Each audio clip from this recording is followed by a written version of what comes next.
problem with being live. You had that this morning. I had that this morning. My internet connection died. Okay, so we are live. So, do we do the introduction again? Yes, please. Okay, great. So, hello, Walton. Hello, how are you doing? It's a pleasure to have you Thank today you. at the Welcome Live. So, you gave a talk this morning about the Hello, the social network that you've put in place at your organization, Booz Allen and Hamilton. Would you like to talk about it a little bit?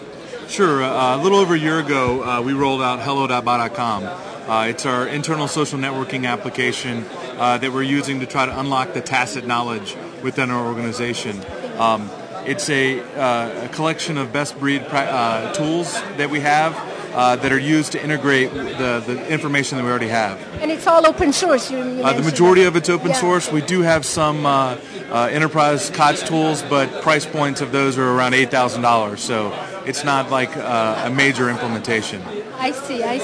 And tell me, how did you really think of the many tools that you had to pick to really serve the purpose of aggregating content linked to one profile? Sure, and you hit it right on the head. Being able to link to the profile, all information that's added to the system is linked to the individual that put it there.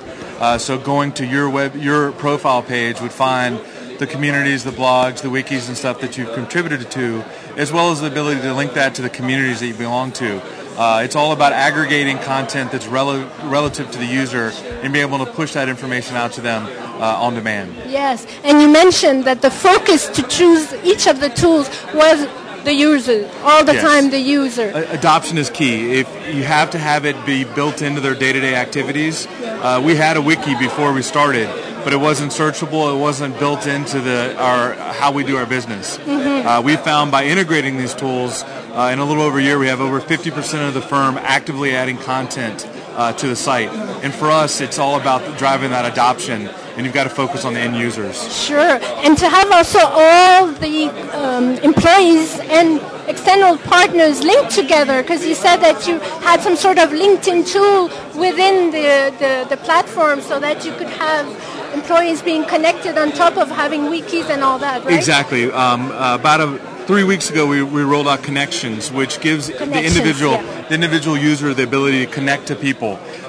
In most organizations, your org chart is the only way that you connect to folks. And just because we're on the same team doesn't mean that we work together or have anything in common. What we found is if there's 3 people that are passionate around cybersecurity, for them to be able to come together and share information and link to them, create news feeds and things around that nature, it gave them the power. And because we gave it to the users, within 7 days we had 10,000 connections made, which just blew all of our wildest expectations. Oh, well, that's really wonderful. Yeah, it's impressive. Thank you.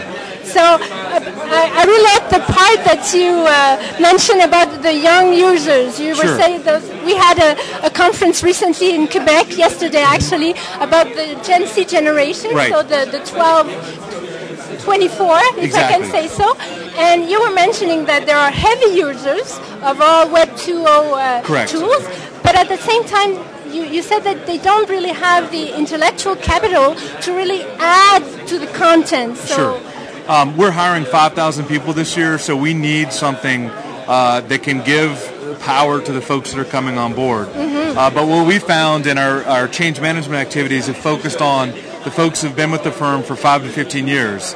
They already have the connections, they have the PowerPoints, the white papers and stuff, but they're in their Outlook mailbox.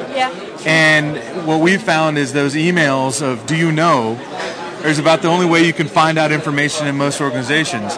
Problem is that's not searchable, it's not scalable. So we've done a major push to work with those folks, the middle managers, to build tools that are intuitive to them that they can use to move that intellectual capital online to enrich the whole organization. The folks, the Facebook generation, for lack of a better word, they expect and they want to have that.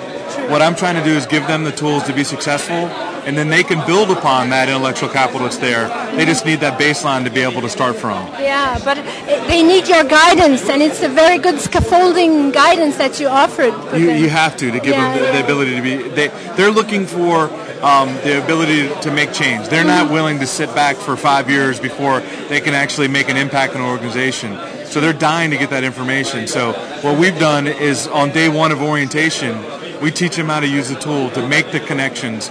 Not that we want everything to happen in cyberspace, but if we're hiring a new person in a city where there's 3 people, she needs to be able to have reach back to people who have expertise in the areas that she's passionate about. Definitely, I agree with that. And you were talking about management change, sorry. Mm-hmm. So can we say, you said that half of your budget? Half of my budget. It blows people away coming from an IT background. It does. But this is a transformational activity. This isn't rolling out Outlook. You can't just turn it on and expect it to work. You have to change some of the norms of, in the past, he or she who held the most power has the most knowledge. Now it's the person who can make the most connections is the most powerful person in an organization. That's transformational in nature. So our keys to success, if we've had leadership buy-in from day one, so I have my bodyguards to make sure things go forward, and then we focus on the change management to drive that adoption. Yes, and you were mentioning that the demos were the events that were helping the most for management adoption and all that, right? It's really hard to put your arms around E2O or what does that mean. You need to be able to sit down and show people the potential power. Then they can take it tenfold. I think one of the best examples we have is our leadership. You could only have a BlackBerry if you were a partner or principal. We pushed a security release, and it knocked all the people who had just mapped their phones to the BlackBerry server. It knocked about 5,000 people offline. If they called the help desk would tell them to go pound sand because they weren't supposed to have the BlackBerries. But what we found, in a matter of minutes, there's a forum thread open talking about the fact that their BlackBerries are down, what's going on.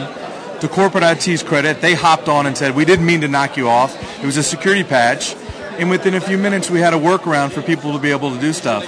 I was able to take that printout of all the people that were affected, take it to the senior leaders of the firm, and they changed the policies around email. Oh, wow. So when I built the tool, no, in my wildest dreams did I think I would affect BlackBerry policies, but it's making the firm work more efficient because we're able to capture those stories. In the past, people would still be complaining, sending emails around, but there'd be no insight to the problem to the rest of the organization. That's true. And you were able to do that because you also set up like a 24-hour cycle response for help, right? Exactly. For support. One of the key things is being responsive. Yeah. Someone on my team will respond within 24 hours to any question, comment, concern.